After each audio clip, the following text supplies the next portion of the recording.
If you can identify these four clowns, then I don't need to say much. If you know, you know. It's payday, fellas! The Payday series has always been a good source for some fun and funny moments for a lot of people, backed up by a strong community of fans, veterans, artists, modders, developers, and a whole lot of shit posters. That it gave this series an element of longevity that I don't think a lot of people would have ever predicted, say, a couple years ago, or hell, even now, where the game centers around you and your insane clown posse, taking on the world by robbing everything in your sight, stealing from gangsters, banks, corporations, businesses, private militaries, all while mocking the police and the FBI on the road to achieving the greatest heist of all time.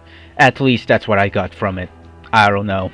And despite all the hardships that have been coming and going, such as broken updates, entitled players, and dead memes, I've actually grown to like these games.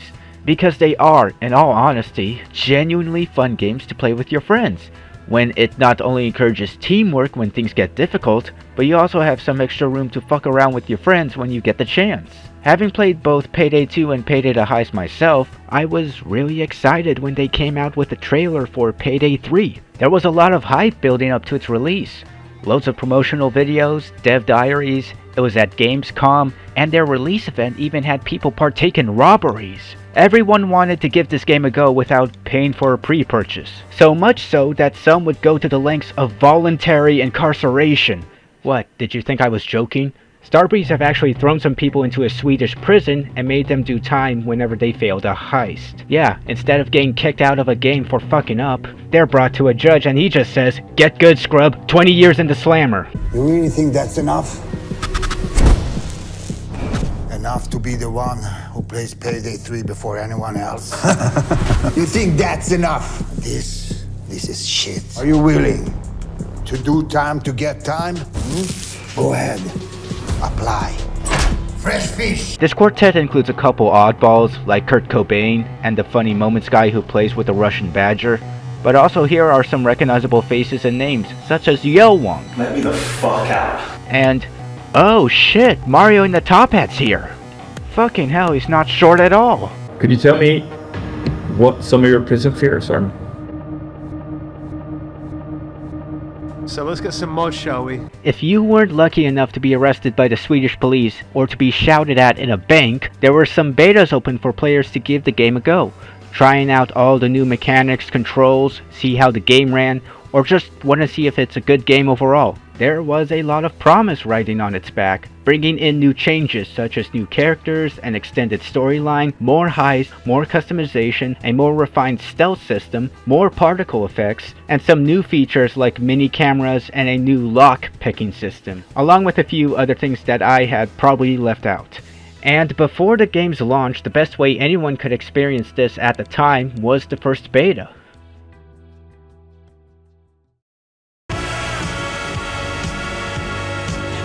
I couldn't get to the first beta in time. I was late, but my friend managed to get access to it and give it a go. He was down for me recording it, so here's some footage that I gathered from that night. I apologize for the quality not being that good. I didn't really set up my recording properly because I was in a bit of a rush. I think I am Dallas. Yeah, I am Dallas, alright. They really changed what they did to Dallas and Hoxton, though. They look so different. I didn't want to join up with people yet. I think I'm gonna be so bad at this. You're gonna be like, why this been 2 hours? Who the hell is Grimace over on the right?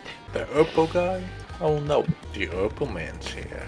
How's the detection? Is it like wonky? Is it responsive? I mean, I think it's pretty responsive so far. I only have been slightly noticed. Chicken nugget. Ah! Jewish or leprechaun? Which one do you want to be? This game looks nice, at least. I can say that much. Shoot him in the face. I don't have a silencer. I think we're stealthing this. Stab him in the ass then. Did they call you a slur if you type in chat? I want to know. Oh, we can slide now. Instead, I'm disappointed because you won't call anyone a slur in chat. Oh.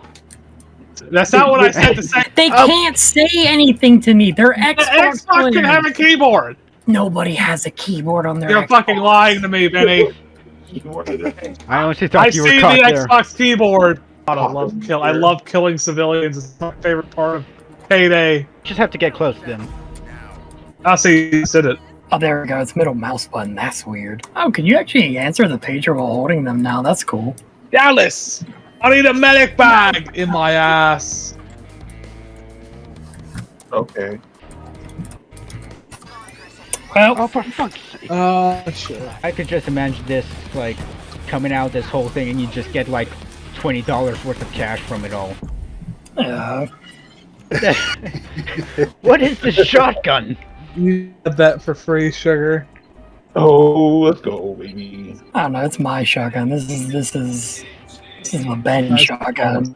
Might have to play a bit more just to see, like. We'll be stealing from Renault.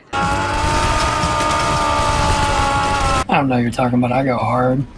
Benny just break in. Okay, you know what? Screw it. Just go loud. Let's do this. You say I always get wrong. Oh, That's not a civilian. Benny, he had a family. That's too bad. Good thing Talus is faster than a speeding bullet, I guess. I really do not believe in people's happiness. Let me change your Benny name. just shoot him. Fuck's sake. Fall on your back and me selling them to the public. Barry, I'm gonna blow your back out. You're gonna need like a new spinal cord. I'll be able to get a government paycheck. I'm gonna be able to work no more, yeah. Damn, you better give me some of that money when you do. Kid.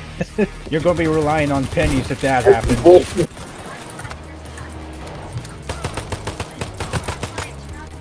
Benny, he's still alive. Could be. I keep throwing grenades. I'm so used to it being G. I also like these new ultimate weapons. Oh, my cock! Got all the ashes gold. Oh, we missed 3 bags. That's not this. Whatever. Sucks. And while I'm at it, I would like to apologize for these next few clips, as it's less gameplay footage and more of some retard complaining about Dragon Ball Z. Yo, it's like literally to surpass Super Saiyan, you both have to add emotional weight and a legitimate stake to the transformation. Well, there was a stake to it. No, dog shit. I don't know. I think it's pretty cool. It's cool. It's just not Super Saiyan 1 level cool. I mean, see, the problem is that's such like a high bar to hold. Yeah, that's why it's stupid that people say it can surpass it. People say that about everything in anime. It's I think it definitely sits up there with it, but it doesn't. No, it surpass doesn't. it. You're I wrong. I mean, you're allowed to think what you want. I can think right. That's how it is. Like sure, Joy Boy is cool, but like compared to everything else Luffy has been against, the fact that it took so fucking long to get to this point, it's not gonna reach Super Saiyan. But like, you can show me whatever fucking transformation you want. It's not gonna beat the first Super Saiyan transformation, bro. It's just too fucking dear. Be second to Super Saiyan though. What? Second best. Yeah, it can be second best. I wouldn't say Gear 5 best. What the hell? Like I think for it being Luffy's peak, I think it's a good second best. Like I would love say third. Yeah, well, like we can always say that it fights for second best, but like to say it surpasses Super Saiyan, you have to be huffing paint from a paper bag. I just think all the arguments like that are just dumb. I think they're all cool. Like none of them need to be better. True. Gear But Super Saiyan is the best, regardless. I mean, and there are people who disagree with that, but Yeah, and they're wrong, but that's their prerogative to be wrong. well, they can also just not be a fan of Dragon Ball. I mean, you can be you can not be a fan, but recognize that the actual transformation itself is still good. I don't know. That's bro. the problem. I It's still like don't think that if you it has being a to be fan actively ignores like legitimate cinematography and actual build-up, you are not only wrong, you are stupid. Are you looking at Ultra Instinct fans? Yeah, I hate Ultra Instinct fans. They fucking retarded. Ultra Instinct and It's just how Super it is when I talk. are both Dragon Ball, but Matt is incredibly drunk right now, so I am 8 shots in, and I am laying it down. Super Saiyan 1 is the best, and no one can tell me otherwise. And if you think that Ultra Instinct is the best, you are stupid, and I hate you. sounds like opium. First try is a little rough. I mean, it is to be expected. It's a new game. Everyone is still learning all the new things. The second try went a lot better, even if he was dealing with random players. So after giving that game a go, this is what he had to say on it. What's the verdict, Benny? Any good? I mean, I think it's good so far. It's definitely Payday. I I like the new additions, even if they are minor. It's nice and fast paced, but there's a lot of good stealth and stuff. I think the new UI is a little, but it's whatever. But yeah, no, game looks good. It runs really well. It actually feels like a complete game. Like, it doesn't feel like I'm being, even for a beta, it actually feels like it could be worth the money. Molested. Yeah, so as long as they keep up this track record, then I think this will be just as good. Where's the Payday battle pass?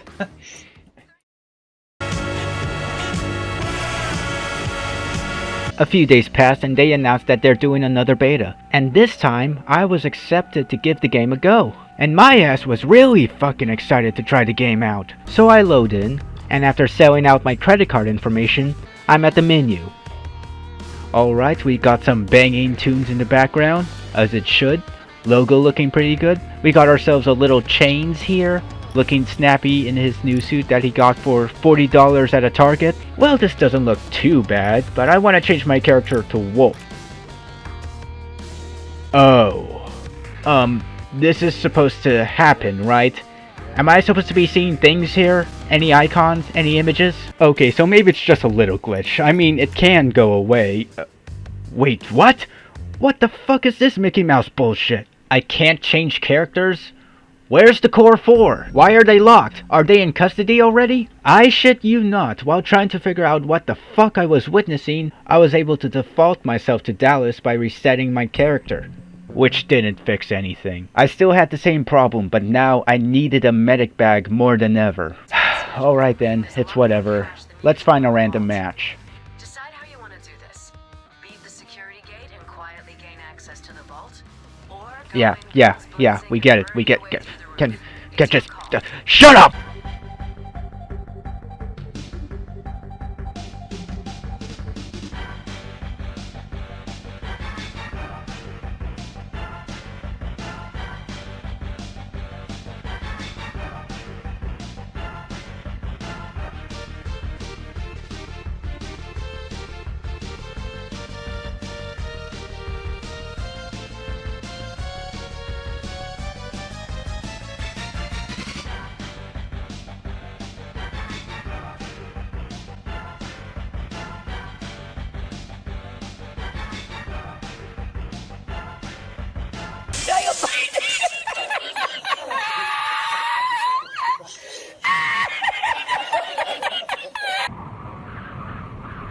Are you fucking kidding me right now? Okay, maybe it just had a rough start. Let's try this again. usually low traffic, but there's been a mix-up in. But watch this. For a moment, I thought this sort of thing was happening on my end because I had some kind of internet issue or something. But it turns out, I wasn't the only one having this problem. From what I've read, this issue stems from when you create an account with Nebula, the very first thing you do before reaching the main game. Nebula is essentially Starbreeze's means of letting people have their game be more functional by joining their inner circle. You make an account so that Nebula could handle the crossplay matchmaking and cloud saving much easier, as well as get updates for upcoming events. And for all of that to work out, you just need to do two things. Step 1, sell out everything you got, and yes, that includes the kitchen sink. And step 2, make sure you have very good Wi-Fi. That second step is going to be very important. The biggest issue is that Payday 3 is an always online game, meaning you need to be constantly online when playing it. There's no single player mode or offline mode that you got in the previous games. This wouldn't only prove to be a big problem later down the line, it's not really helped by the fact that there were loads of other players who were trying to get into a lobby at the same time, which basically causes server strain and it breaks the servers, essentially turning the capital of Sweden into the world's largest toaster oven. The thing that I found that worked for me during this beta was to wait until the servers are back up and running, which took a good few minutes of me doing other things. Not really a good first impression, but I digress. Eventually, by sheer surprise, I was finally in. Yes, finally! Fuck yeah, let's actually do this shit.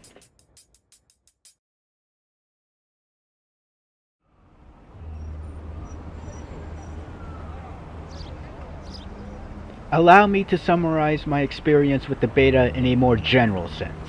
First attempt. I try doing stealth to the best of my abilities until I realized I don't have a silencer.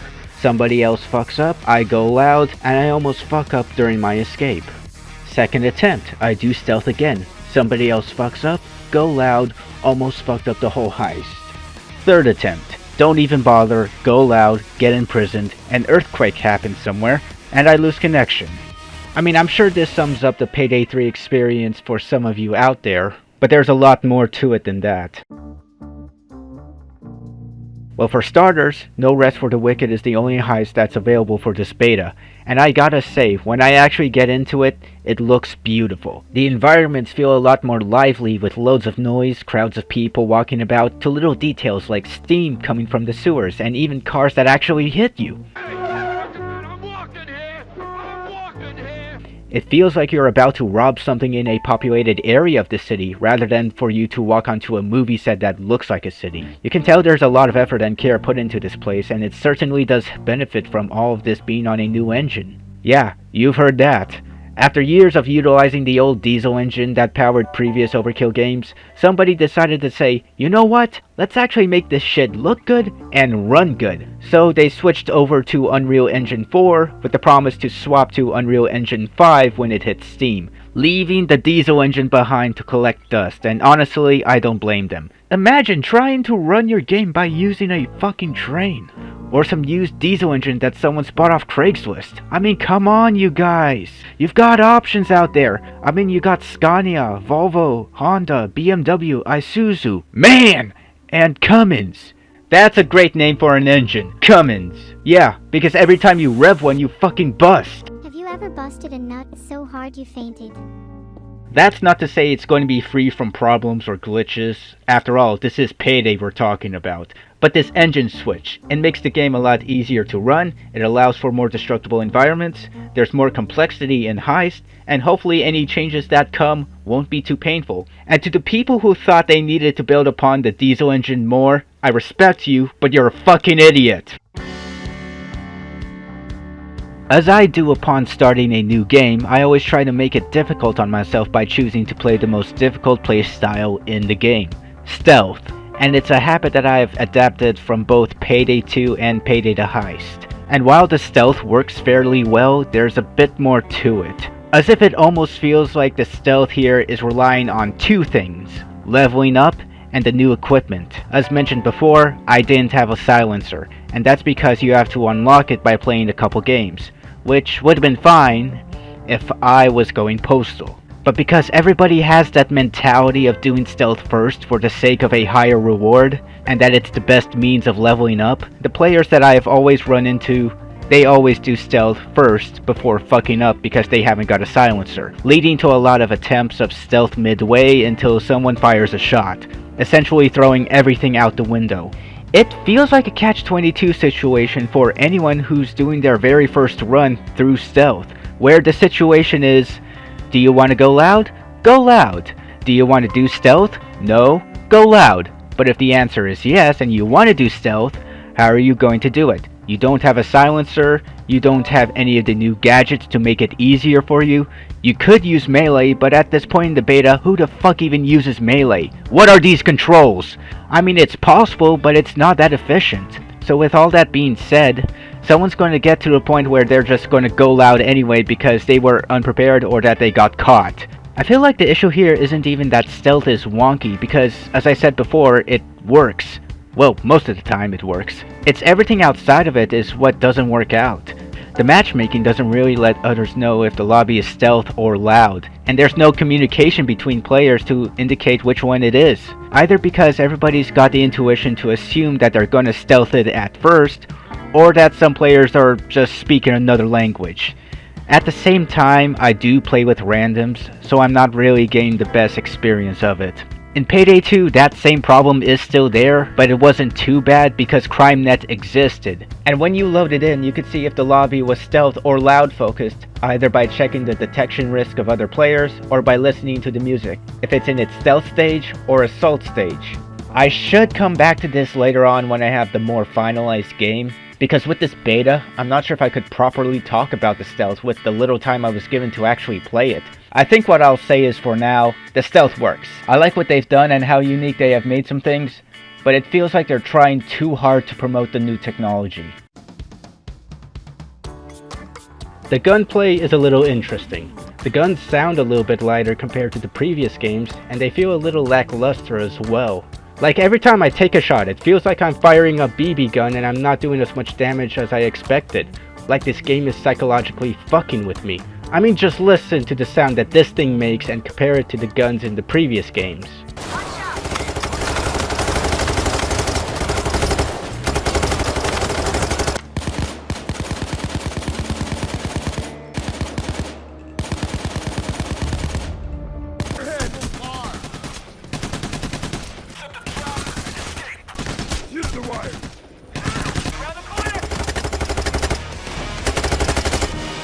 What a fucking joke. From what I read, the guns do get better as you level up, especially when you get the AK. Again, due to limited time, and the servers undergoing some kind of psychosis, I only got up to the shotgun. Like everything in this game, it will only proceed to get better as you play more and level up more, so you can unlock more guns and more upgrades. Speed round, go! The pistol's pretty good, the Car 4 is fucking boneless, and the shotgun is great for close quarters, unless if you're firing it from far away, in that case you're pretty retarded. And damage wise, they all feel kinda random. One thing you're going to notice very soon is that after an X amount of times of shooting cops, you're going to realize that you just ran out of ammo. Very, very quickly. For anyone who's just starting the game or who's been accustomed to Payday 2's Bulletstorm, this is going to happen quite a bit. The ammo economy in the early stages of the run is half the max ammo you should already be carrying. Because when I had to go loud, I was scampering all over the place trying to find ammo boxes because I kept running out of ammo for both of my weapons, while simultaneously getting my ass peppered like I'm a steak. Some ways to work around this included getting the AK or the shotgun, get the ammo bag asset, make sure to tap fire more often, and be more conservative with your ammo by focusing on doing headshots. Hey man, it's the heads. You gotta trash their heads. Hey, you're right. It's all about the heads. Which for those last two, would feel like good strategies for killing cops while saving ammo for tougher enemies. However, it could have worked out if it wasn't for every cop now being an absolute bullet sponge. Get that shit out of my face, bitch. You know the fuck I am? Even if you did tap fire or do headshots, taking down normal cops is already a chore. Some go down in one shot while others take a lot more. So wait, hold on. Is this game trying to tell me to be cautious with my ammo, and at the same time tell me to take down cops using every ounce I got? What are they trying to tell me? It's like the game can't make up its own mind. If this is supposed to be a means of making the game a little more harder, it's not working. It feels like I'm shooting Nerf darts at people made out of jello. How tanky are these cops? Speaking of cops, you know them, you hate them, you love to kill them. Well, actually here, it's a bit of a chore to kill them. It won't be a Payday game unless you are actively going against the police force, who will always find ways to make your heisting experience an absolute hell. Payday 3 has some returning enemies along with a couple new ones to add a more unique challenge in Heist. You've got the normal police, shields and snipers, the sabotage squad, the hostage rescue team, and an FBI van, naders, zappers, what the fuck? These are tasers! Why did they change the name? Of course we cannot forget the two most recognizable specials there are, the cloaker and the bulldozer. And no, as I am working on this video, I have not seen the medic or Captain Winters mentioned anywhere in Payday 3. That's a shame. I was hoping I could steal drugs off the medic. It was a little hard to keep track on what some of the newer enemies did, primarily because if I ever saw something that resembled a SWAT team, I shot it. Some of them I wasn't even sure showed up. Throughout the rounds I've played, I have not seen much of the hostage rescue team. Nor was I bothered when I lost a hostage. Hell, I wasn't even bothered when the sabotage squad was announced. What I was bothered by was that some bitch was yelling in my ear about the whole thing. Stay sharp. The cop sabotage squad rolling in. Cops are sending in the sabotage squad. Cops are bringing in sabotage specialists. Stay sharp. The cop sabotage squad rolling in. Oh, by the way, this woman's the new contractor that's replacing Bane. We'll get to her later on. But for now, let's go through every cop that is in this game and find some of the most useful methods of killing them quickly and effectively. Starting with the normal police force. Shoot them till they're dead. Shield. You can try to get around them with a backshot, you can shoot out their visors, or lob a grenade over. Snipers. Get your best ranged weapon and shoot them. Sabotage squad. Shoot them till they're dead. Hostage rescue team. Shoot them till they're dead. The FBI van. Wait, there was a van? I didn't know about this. Shoot its dish out, because apparently it's the mid-2000s and the FBI haven't upgraded from cable, and if you really want to be sure that they're done and out, you can put their van on cinder blocks and fucking tag it. Grenaders. They carry grenades on their chest. Just shoot his heart and it'll go up like a Christmas tree. That leaves us with the two enemies that can turn anyone's heist into a snuff film. The Bulldozer. They've got heavy armor, and the ones in this game are trying to sign up for the New York Giants. Shoot its visor till it breaks, and unleash all hell on his fucking face. The Cloaker. Check under your bed, check your closet, and if you hear this noise,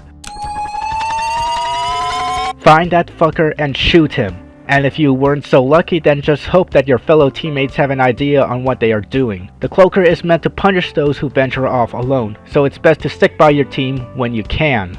And that's all I got to say for this beta. Sure, I could mention Wolf's new voice actor, the progression system being a bit shit, what the fuck have they done to Dallas and Hoxton, the UI not really being the best thing, and the safe house being non-existent. But I want to save that for when I have the final game, because that's usually where all the new stuff will be. My experience with this beta so far has been pretty good, but it was a little scatterbrained. The matchmaking, it doesn't work. Some of the weapons feel flimsy to use even if I do land perfect kills. There's no way to know if a game is stealth or loud because there are no lobbies in this game. Hell, there were loads of other things that I haven't mentioned, like how I can't join other games mid-heist, which is fucking retarded in a co-op shooter where people leave for stupid reasons every single fucking time. Nevertheless, I did have a good time. The only heist in this beta is pretty fun to play. The core gameplay is really enjoyable. The music's a fucking banger as always, but it could be better. It could be better. Really, all I want is for this game to be good and to succeed, because I do have a soft spot for this franchise, but I think the main issue here is that there is no single player offline mode. There needs to be one so that people can play the game offline without having this shit popping up, because clearly, Nebula is not working right. To have it online all the time would be stupid if it wasn't obvious. I mean, do you want people to actually play your games or not? But that's all I got for now, and hey, hopefully the people at Starbreeze take note of some of the issues that are present with this beta and actually aim towards fixing, refining, and making the game a lot better. But the only way to truly know is by hanging on until the game comes out, so we'll just have to see what happens then.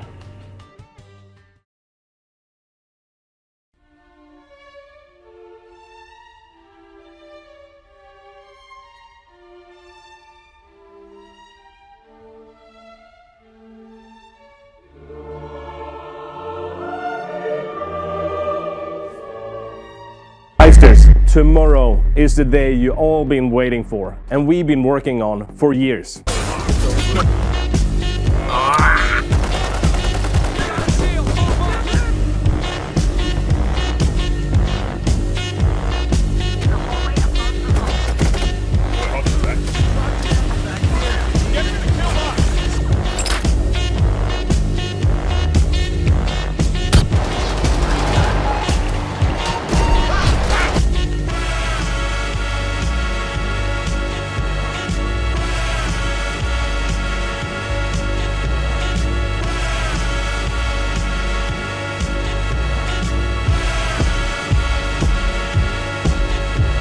Let's get playing Payday 3 and keep those helmets flying.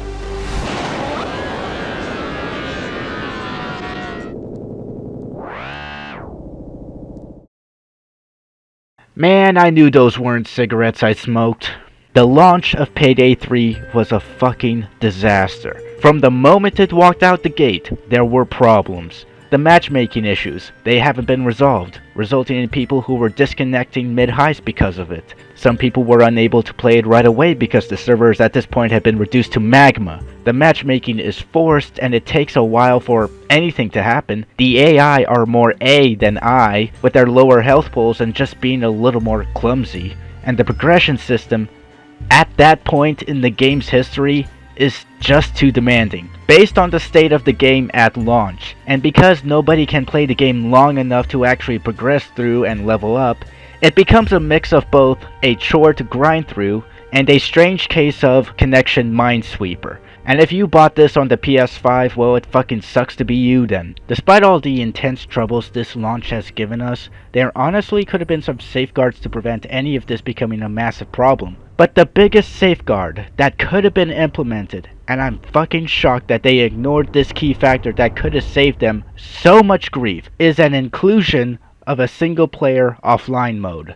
The same damn thing everyone talked about and warned about when they noticed the servers were boiling over. Now, picture this.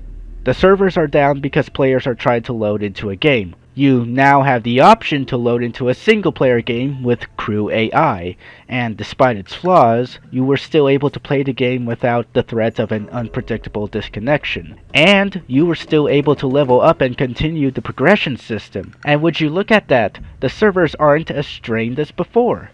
I seriously don't understand. Did anybody on the team take note of this? There's a goddamn reason why this series still persists. There is a reason why people wanted to play this game. There is a reason why there are people that are working their arms off for this product. Because everybody wanted to see this game be good. They wanted to succeed. Because a game being built around you stealing shit in many different ways and fighting off against waves of cops with your friends is a genius and fun idea. And I'm just stunned that it took a few hours after its release date to actually get the higher-ups at Starbreeze to actually start directing people to start fixing some of the issues.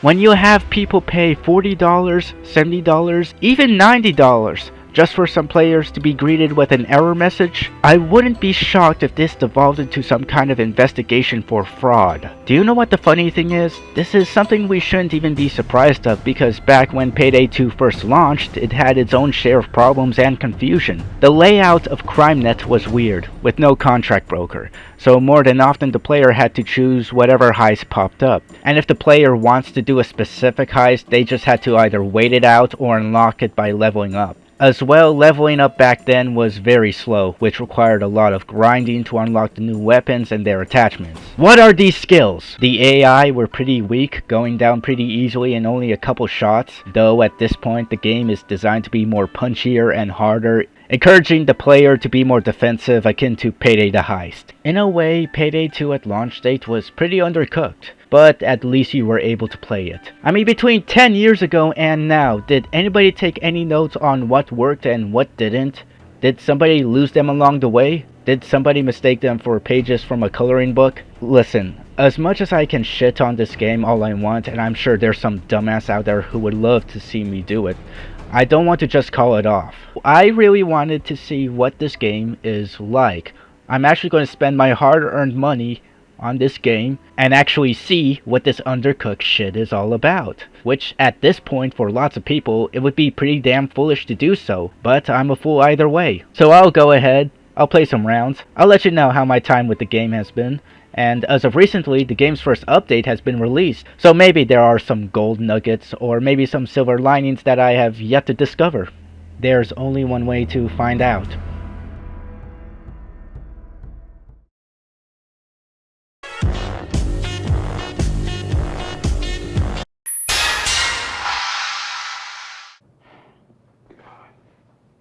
Damn it. I mean, it's fun in some places. It's functioning, I guess. Man, where do I begin with this? Yeah, as you can tell by the ever-changing reviews on this thing, ranging from mixed to mostly negative, you can see why people feel that way about this. Can you tell that I have just played this game? This game is raw. I mean, I knew from the betas that it was going to be rough, but for fuck's sake, Starbreeze, are you trying to give your player base food poisoning? You'll get your shit shut down for this. Gordon Ramsay is going to come around and call you a fucking disappointment because you fucking are. Look at the mess! Well, to be fair, since the making of this video, they have made a couple changes, such as the tendency to lose connection is now lowered, not completely fixed, along with a bunch of other shit. And with update 2 having just come out, adding more quality of life improvements such as returning Heist, bug fixes, an overhaul of the flawed progression system, more animations, and along with tons more. And I'm just going to say this right now, we owe a lot to the developers that are working around the clocks to actually fix this shitbox. It is arguably because of them that this game is still going when many thought it was in shambles. I can imagine it being very stressful when you have to constantly fix the problems of a game that many would agree wasn't ready to be released, while at the same time taking a lot of shit from people who simply wanted somebody to blame. Because people love to blame, no matter what. And also they're fucking retarded. So this is not to take a jab at any of the developers. They have all my respect for putting in the effort to show the potential of what this game holds. At the same time, this really shouldn't have happened. Which makes me think that the reason that Payday 3 was released was to celebrate the 10-year gap between this and Payday 2. And even after the updates, it does feel cobbled up together like someone didn't plan this shit. Layout-wise, to this day, I'm still discovering new things for the first time, because a majority of your interaction in the menu revolves around you using your keys on your keyboard. It's not really bad, but it is a bit awkward.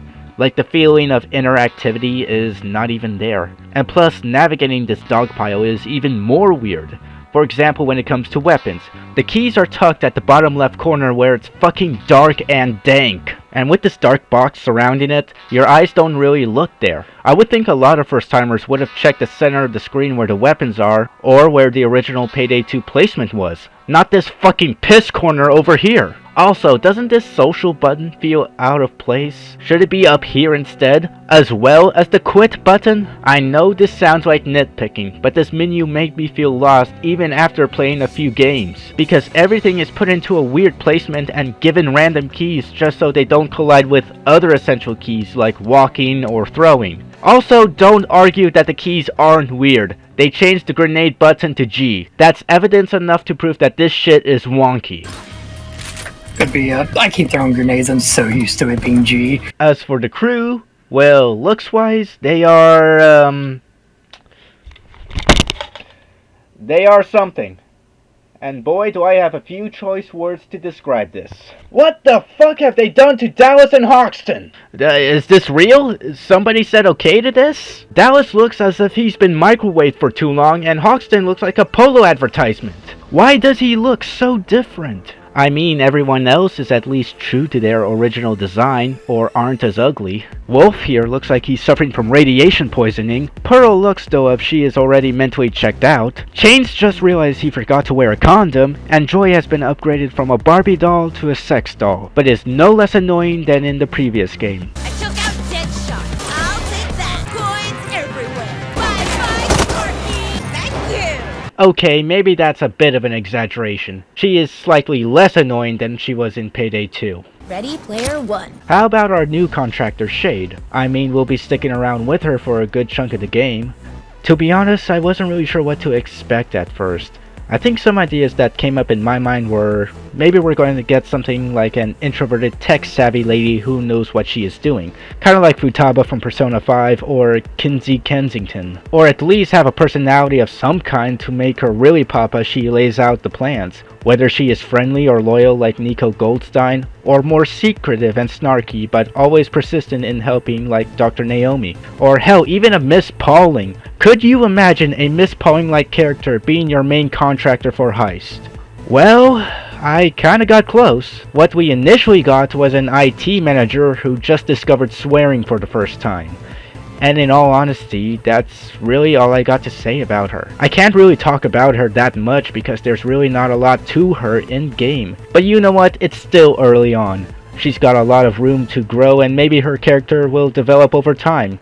And I don't think it's the fault of the voice actress Kasha Engler. From the interview that I watched from Red Archer Live, she is just very lovely. She's got a lot of passion, she's got the energy and the talent to take on as the replacement for Bane. And for Shade's character, Kasha was really given a lot to work with. Vanished off the equation. Bane was like the original operator, and that was the kind of the preceding character. So you have a bit of an idea as to where he's come from and where Shade fits in then, yeah. Yeah, exactly. I mean, they actually I was reading through it this morning, and they actually sent me like a 3-page biography that I don't even know if the players come across any of this backstory, but it's like this very detailed thing about her upbringing, how she got into crime, how she became, sort of this criminal, genius in the underworld of, the heist world. Yeah, it's a really cool story. And they mentioned how I first came into contact with Bane and eventually took over. Wow. Well, I mean, that takes us into the next question, because I was going to say, what was the brief on her as a character?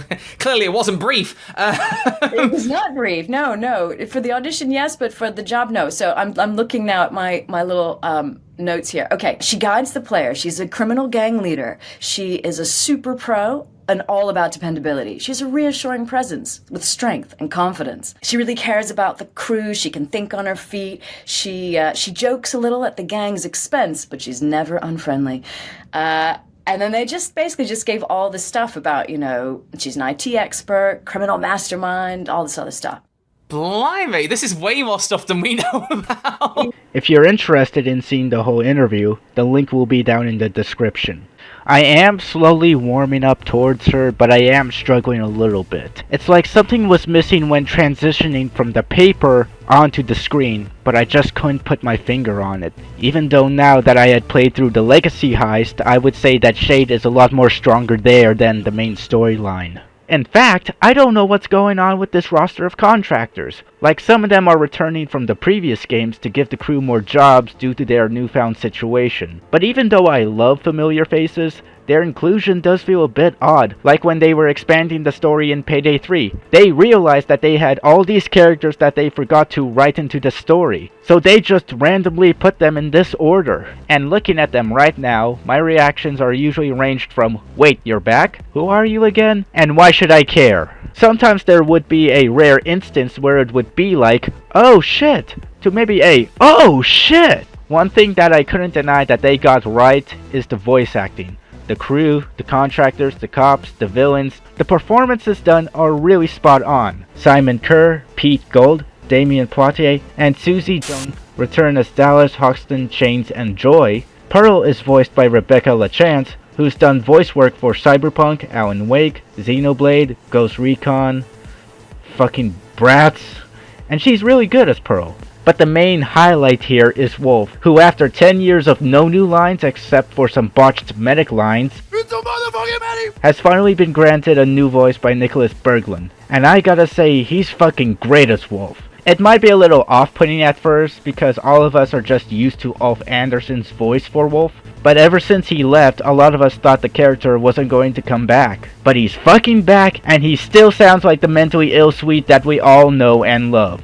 How flammable are hamsters anyway? How about the weapons and the clothing and all that jazz? The clothing is fairly ho-hum, realistically capturing the experience of buying clothing for your up-and-coming school days while overpaying a large amount. The masks are... mask.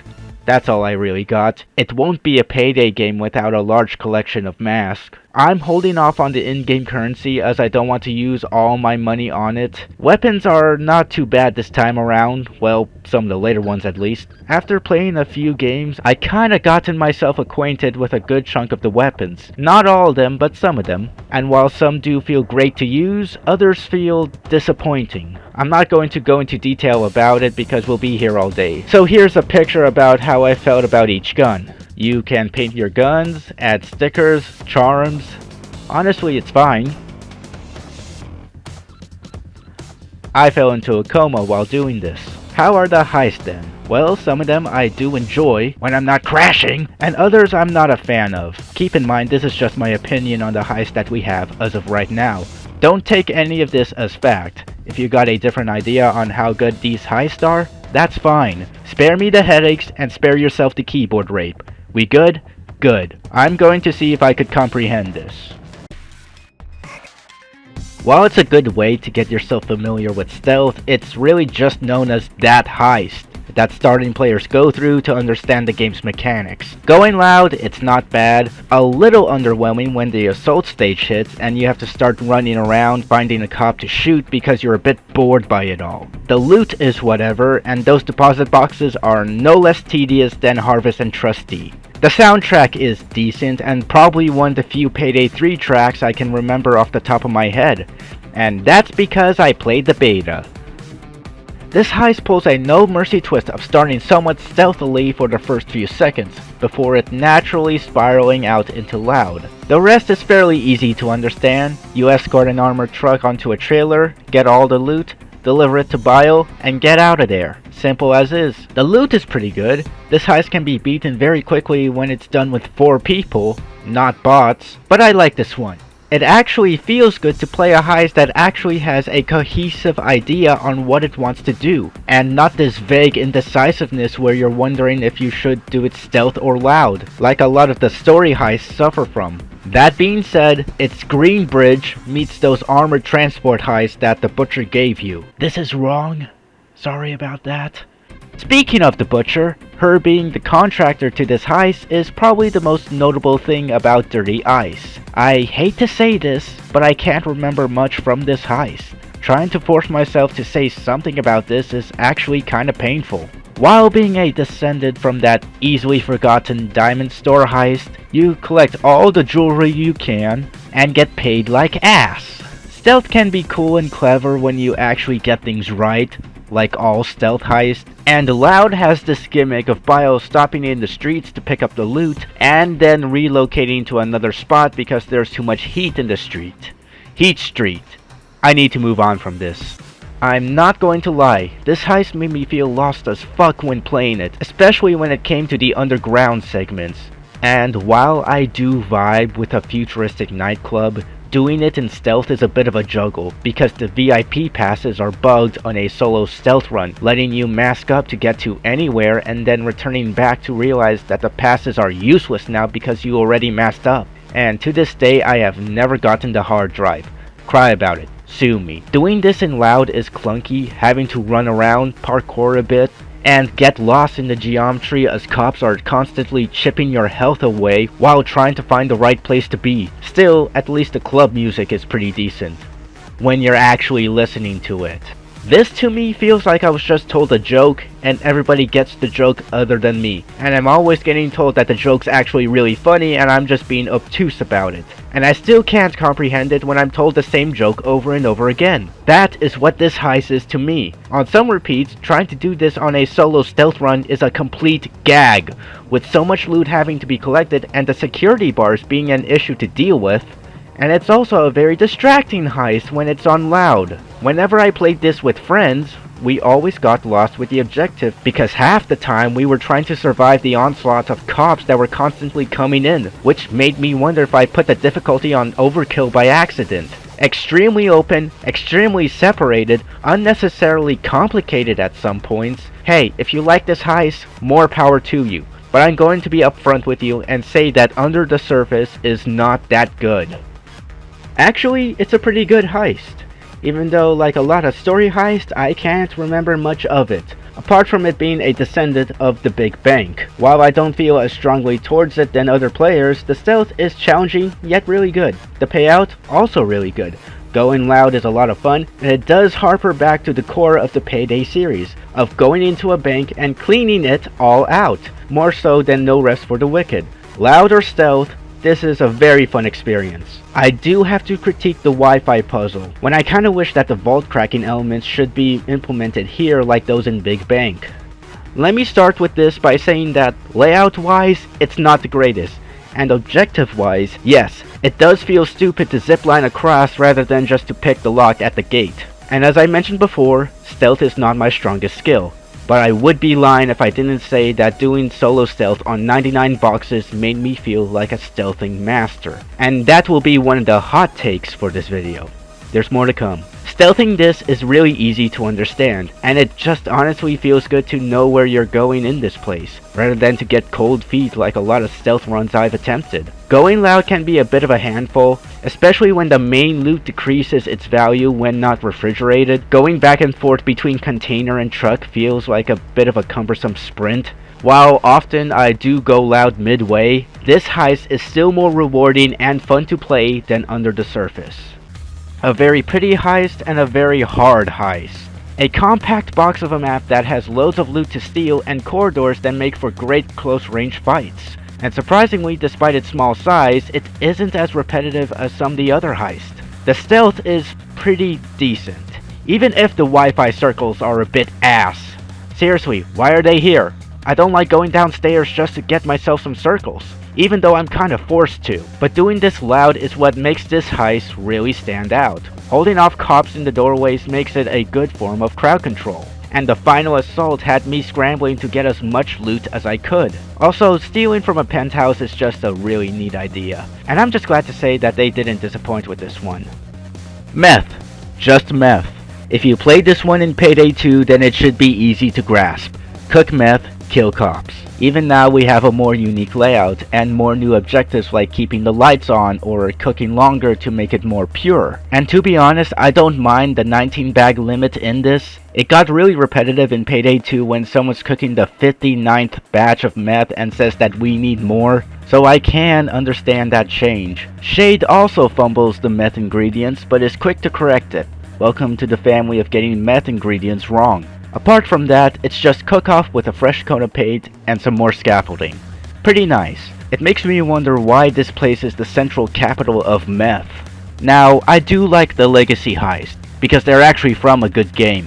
But of the two, I think this one suffers from growing pains the most. While a very good stealth-only heist, and it being stealth-only actually helps it, I do feel with this they made things a bit more complicated for the sake of renovation. While the objectives are similar as in Payday 2, open up the train cars and get the loot, the iris scan segment in this was something I wasn't too much of a fan of. And layout-wise, it's a lot more different with some segments you can climb up. To this day, I have never completed it, so I can't even give a proper ranking on this. I don't know. I don't have the DLC, nor do my friends have the DLC. Also, why the fuck is this shit sold separately? And why so costly? While I like the idea of somebody having the ability to play a DLC heist without having to buy it, it does fall into the favors of an old CrimeNet-esque heisting format that isn't in the fucking game. I started to think about some of the things that I haven't figured out before until just recently. Like, why do the assault waves feel fucking lifeless? I can't be the only one that feels like whenever the cops show up, it's a case of, oh, they're here. It's like they showed up late to school or something. The assault stages are supposed to be the crescendo to any loud heist. You are fighting for your life as you steal loads of valuable shit. You are supposed to be hyped and ready for all of that. And when it comes on, there's usually an indicator to let the player know. First starting with an announcement, before switching over to a message that a police assault is in progress. With Payday the Heist, they had this glowing red triangle at the bottom of the screen. In Payday 2, they had a yellow scrolling message, which kinda turned into a meme. What does Payday 3 have? Just some text on the top of the screen reading police assault. Oh yeah, because I'm supposed to be fucking excited for this next assault.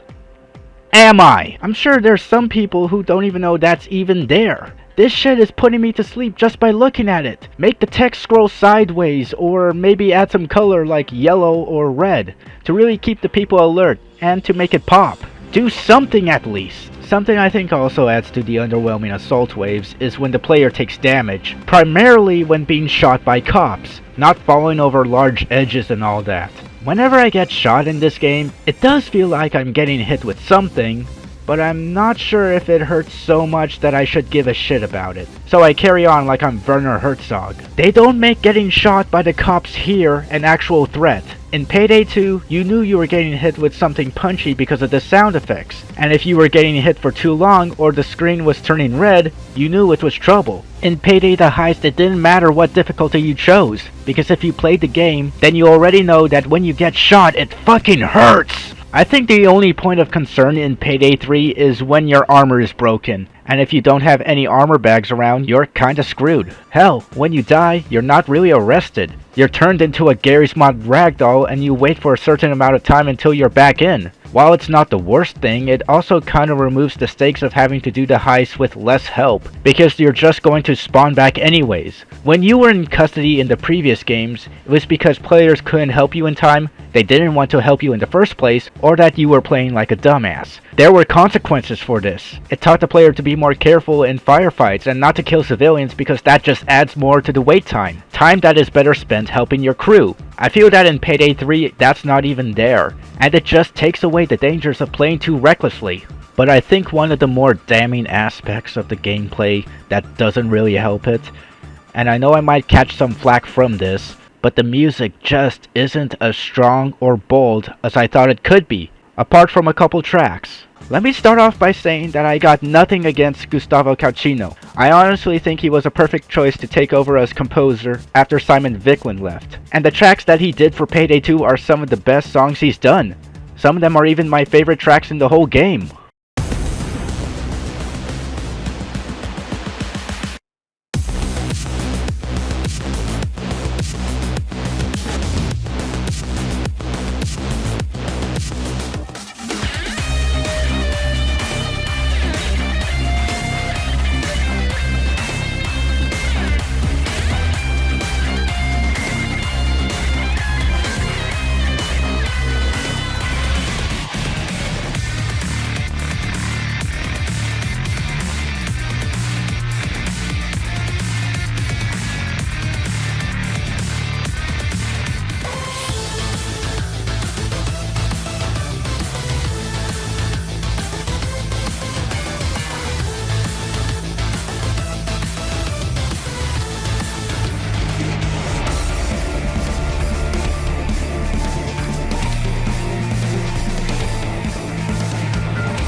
You remember back in the beta where I mentioned the music's a banger as always?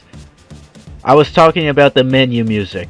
Every other track in this game I could never recall off the top of my head without going back and listening to it. And that's because this shit sounds fucking pulseless at times. It feels unfinished. It's like they put out demos for this game's soundtrack. They got the beats, but there's no energy to them. Keep in mind, this is me talking about the assault stages of the songs, not the stealth stages. I think those are okay. And plus, the structure of the songs are really well done. I'm just not sure if Gustavo was simply trying to follow the game's more serious tone when making these tracks. I don't know what instructions he was given, or if he was given any instructions in the first place. But I think in doing so, a lot of the music in Payday 3 has lost its bounce and momentum. Almost so that the assault stages of a soundtrack feel forced. Didn't the two first games teach anyone about anything? That good music can really save a game? Right off the top of my head, without looking them up, I could not find a track that really sticks out to me. The Menu is The Menu. No Rest for the Wicked was in the beta I played, and Rock the Cradle is just Cyberpunk but on rehab. But what about cockatoos? Cock! Yeah, we get it, it's a funny meme. Who cares? Okay, let me give you a challenge. Hum me a song from this game's soundtrack that isn't the menu music, No Rest for the Wicked, and cockatoos. Hum me a song that is from another heist if the music is really as good as some people say it is. I'll give you a few seconds. Too fucking slow. I can say the names Gunmetal Grey, Code Silver, Razormine, Pimped Out Getaway, Don't Act Dumb, Death Row, and I can remember them for how catchy and how awesome these tracks were. And I'm sure a lot of Payday players feel the same way. Listening to Payday 3's music is no problem, but I'm not sure a lot of listeners can remember how the music goes despite there being so much praise for how awesome it is. Or you probably wouldn't know if you haven't played Payday before. Just a heads up. Now, I'm not an expert on music, but Wub can explain it better than me. And I think he made a really good video detailing why this soundtrack feels weaker compared to its predecessors. Now, of course, memorability shouldn't be the main criteria for a good song, because even I don't remember every track from Payday 2. But this shit needs some spice, some flavor, and a little kick to get things going. Every time I get done with a heist, I wonder, what was that? Was that background noise? And look, if you like this soundtrack, good on you. I, along with loads of other people, just had that expectation that the same kinds of beats from Payday 2 or Payday the Heist would have inspired Payday 3 in some way, or at least have been carried over, but that didn't happen. And I do hope that Gustavo Coutinho can make future tracks so full of energy that people could remember them without preaching to the choir. Something that I was going to come back to and look over again was stealth, and it's very complicated to put it simply. Some like it, some hate it. I feel like there's some neat things to it, along with a couple of things that don't make sense. There are some heists that I can be good at in stealth, while others I'm pure dog shit at. One of the things that I'm trying to get used to is the layout of these maps, which is going to take a lot of trial and error because sometimes you get caught by one guard or the entire precinct, just trying to find a key card or some random hostage that you gotta throw against an eye scanner. Speaking of which, as I said, I wasn't too much of a fan of this new eye scanner system. Not because I had to manhandle someone and throw them into a wall. That's actually kind of fun. My issue is finding that person, and Shade doesn't really tell you what that person looks like. It's only when you find them that she will point them out. I honestly would have preferred a description beforehand to get an idea on who to look for or where this person might be, instead of kidnapping people and throwing them against the eye scanners to no results. From the heist that I had played, stealth does work out and sometimes it doesn't. A majority of times I'm too much of a fucking pussy because replaying some of the heists and doing a solo stealth run is not that inspiring. I don't know about team stealthing because I don't know many people who want to play this game, and matchmaking is still fucking shit. As mentioned, No Rest for the Wicked is a really good beginner stealth heist for anyone because it's an easy layout to memorize. Other heists are going to take a lot of more time because there's more complexity to them and a lot more bullshit to deal with. There are some neat details though, like as you lean into the very hard or overkill difficulties, these cameras change so that you can't shoot them out like in lower levels. As well, guards might notice a camera you shot out and they will call for a search, which is leagues better than just switching it to loud. I also realized that the tech you unlock like the ECMs and the microcams are more of a tool to make stealthing much more easier, rather than something to rely on. But what about the skills? What skills should I apply to make my stealthing experience much more better? Well, it looks complicated, but rest assured this is fairly similar to Payday 2. As in, you have to buy a certain skill to unlock a specific set of skills. Except it's not in a shape of a tree and you can select whatever skill in whatever order. And there are loads of skills to choose from in this game. You earn skill points just by playing the game and leveling up, but don't expect to unlock the very skill that you're hoping for, because it's random every time. Like, don't expect yourself to get the escapist tree when you might get the hacker tree instead, or the manipulator tree. Even when I play, I don't feel like I'm utilizing my skill, and I feel like I'm doing something wrong. And that's because, like a lot of this game, you have to unlock it through grinding. But wait, what are these three things? These are the 3 stat boosts that all the skills here work on, kinda like a rule that they are following. Rush increases your speed, Edge gives you a damage buff, and Grit reduces your damage taken from gunfire. Again, not from falling off cliffs. If you were to do a specific action, you will gain one of these boosts, and performing other actions will utilize them. What are these actions? Well, that's dependent on your character's skills, and the skills here can make these buffs last longer, or they can reset the timer for how long they last. I had probably gotten some things wrong here and I do apologize. I myself am trying to adapt to this kind of shit as well. This might come off as a bit of a nitpick, but I wish the characters here had more interaction or dialogue between them. The only time we ever get to see this is when we're not playing the game. And I think to at least make the heists a bit more lively, hell, even excited sometimes, is some heist-specific dialogue. Payday the Heist I feel is the only game in the trio to get this right. The little conversations before the heist, the dialogue interaction between the crew. Alright, entry point. Synchronize on my mark. Mark. Check. Remember, stay low, stay dark, avoid guards and gunfire. We need to bypass the alarm boxes, right? Great. Find something in middle guard. We haven't got close. Head down to the vault and enter the security codes. Those codes cost us $1 million. Someone's a dead man. What the fuck do we do now? We brought nothing that can take on these doors. Okay.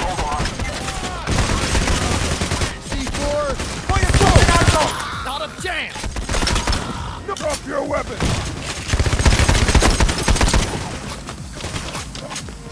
Okay, keep it cool, guys. We've been through worse. I'm not fucking leaving. Let's take the clothes from somebody. Who's in that fucking party?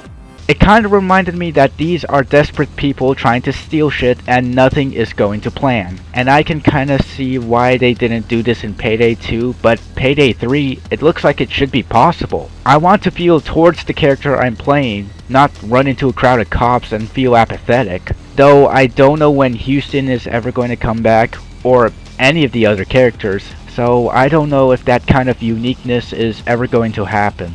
The story. It's building off of the foundation from Payday 2's story, and I can't follow. I've gotten to the point where I'm checked out. The Noli does it better than I could, and yeah, it might just be me getting lazy or tired after working on this project for so long. But there's the thing about Payday 3. There is so much to it that this video could have been 4 hours long. So much discourse, so much detail put into this game, and the things that have been added during the making of this video. It's really hard to keep track of what goes in this video and what doesn't, when at the end of the day, all that it is an unfinished, almost uninspired game. This is Borderline Personality Disorder, the video game.